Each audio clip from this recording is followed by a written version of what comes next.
All right, gang, welcome back to Get Up and DIY. Today, we're gonna do something a little different. If you're familiar with my channel, you know I build stuff. And I love to live stream because it's interactive. I get to engage with you. And the number one tool that I get asked about the most in the chat is this table saw, the Rikon 10205. Now, I've had this table saw for about 15 months now. I got it last spring, so I think that's a fair amount of time to give an honest review. Now, I have to say I love this thing, but I also had an old Craftsman saw that I got off Facebook Marketplace for $100.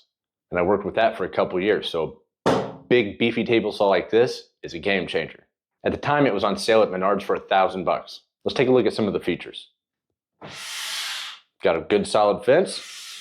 It's got a 10-inch blade and 1 3/4 horsepower. It can be wired for 120 or 220. I'm running it at 120 and it runs fine. And it comes with all the standard safety stuff. It's got the anti-kickback, blade guard, riving knife. We'll come back to this. A little push stick. And all this stuff has a little house on the side of the table saw. Right there. It's got a 4-inch dust port on the bottom for dust collection, which is really nice. Overall though, I love this thing. Big beefy top. This thing weighs about 200 some pounds, so if you pick it up in a pickup truck, you might have to build a little 2x4 ramp like I did just to slide it down. It's got adjustable casters, so you can move it. The only thing is, when you lower it, my wife always thinks I got hurt. It's pretty loud. Is it perfect? No. It's got its flaws, so let's dive a little deeper. One of the flaws I've noticed, I don't know if it's a design flaw or if it was manufactured wrong, but the fence.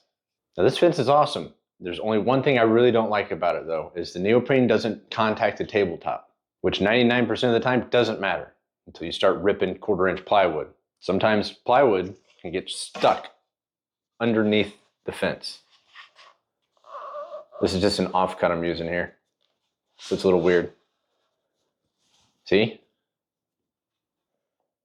Just a little sketchy. I didn't notice that at first. Now, I don't know if this was engineered wrong or if this was manufactured wrong, but it's not the end of the world because you can always buy new neoprene. Cut it to fit, drill the holes. Now, another thing I noticed, don't know why, the back side of the fence has 1, 2, 3 screws and 4 holes. It's missing a screw, and even if I had the screw, I don't know what it would go into because there's no hole in there. So I don't know what that's about. You can hear the neoprene bouncing off the fence. Now I could buy the new neoprene myself, but it's a little expensive, so I just take a flat edge, clamp it to the fence, works fine. In order to make this plate flush with the tabletop, comes with these 4 adjustable screws. The only problem is there's no screw in the back. So as your piece exits, that happens. And you think, that's not so bad, just don't push down so hard as the piece exits. But if you're not paying attention, and this happened to me on a live stream, watch what happens. The piece gets stuck on the table saw top. Luckily, it didn't kick back, it just destroyed the piece I was working on. Another thing I've noticed is, here's the riving knife. The riving knife, okay? It's assembled, the knife, it's got a little bracket, and a little knob. The problem is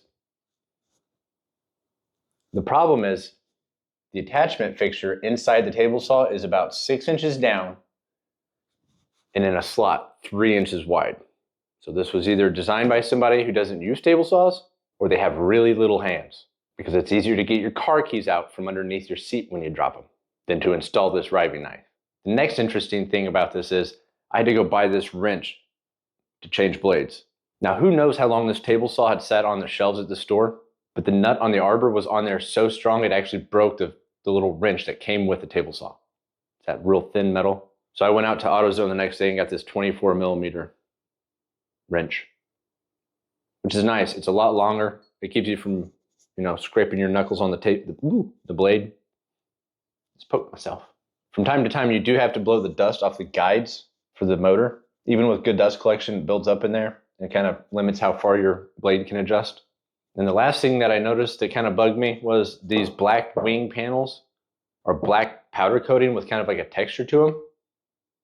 And there's defects in it, you know, little raised spots here and there. But on this side of the table was like, it looks like they enameled like a piece of sand into it.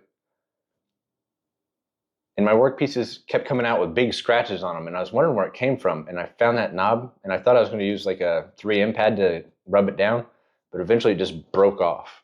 And aside from the gap in the neoprene and the table saw top, the fence is awesome.